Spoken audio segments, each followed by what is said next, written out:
welcome back to Daily Wraps. Happy time for Yay or Nay. First up, Hillary Clinton will not be releasing her health records.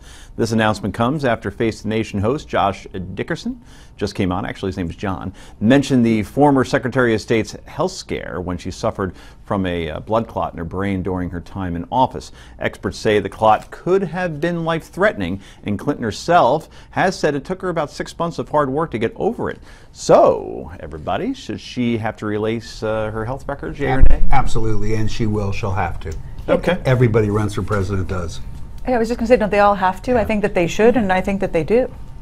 Nothing to hide here. No, 100%. She should, not because of that event, because it's standard operating procedure, and the public has a right to access for all of them. And if she doesn't, we will all assume that she has something. We'll assume the worst. Yeah. Right. That only leads to the worst possible thought, right? That the clot's bad, or she is, going to be 69 if she were to take office at that time. So, that means we get Trumps too. Oh, right. No, Trump is 69. I didn't know that. I thought he was a little bit younger, but it's no longer orange, the hair. It's now orange hair. Grayish, yes. Yeah. Do you think he got, I'm sure he got his family's permission to run. You think he got his hair's permission to run for president? We reached out for comment. We have not heard back. You haven't heard back from Hair? No, no. Hair is still thinking about it. We will. Mum on the whole thing. Mum.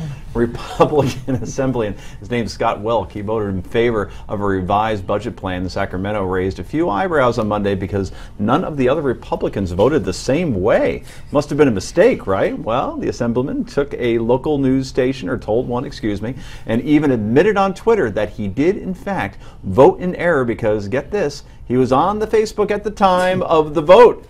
Quote, "My wife is right, I can't multitask.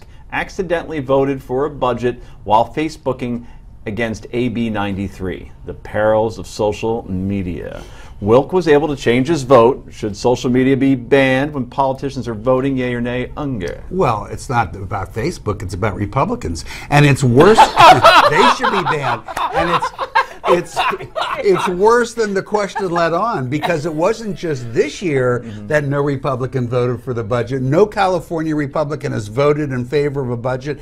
I lived there for 27 years. I can't remember the last time that any Republican voted for it because it's so stacked for the Democrats. And so the segment's been hijacked. Replace the Republican, not the Facebook. Fascinating. I think everyone who's doing their job should be focusing on their job. Men especially are known to not be as good at multitasking as women are, so all of the men should put down the Facebook and the Twitter and focus on what it is you're doing. That's true. You're knitting right now with your toes. I saw it.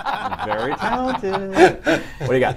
I just love that Rick couldn't say it with a straight face, so we know what that's worth. And actually, neurologists who I've talked to say there's no such thing as multitasking. There's serial monotasking. You're flipping back and forth between multiple things.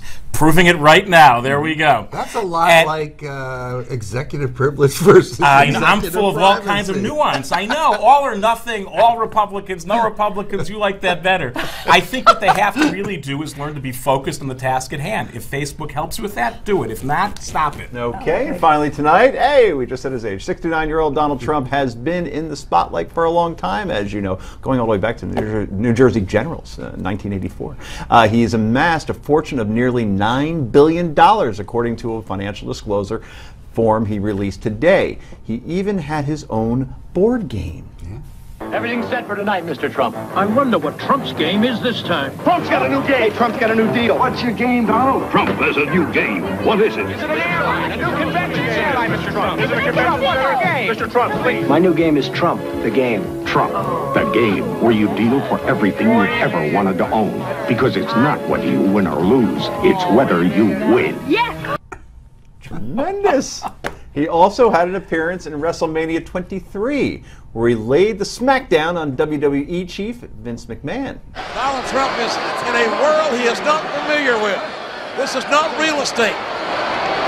This is the WWE. Donald Trump may have to get his hands dirty himself. He may have to draw a set and get involved here. Hey, look at this! Donald Trump! Donald Trump! Donald Trump taking down Vince McMahon! Oh my God! The hostile takeover of Donald Trump on Vince McMahon. Okay, is there anyone else who can compete with that resume, Rick? I don't know. Anybody else got as many bankruptcies as he does? Or divorces, for that matter? He's an interesting character. I don't know. No. Okay, and we ended on that note. Newsmax Prime with J.D. Hayworth. That's next.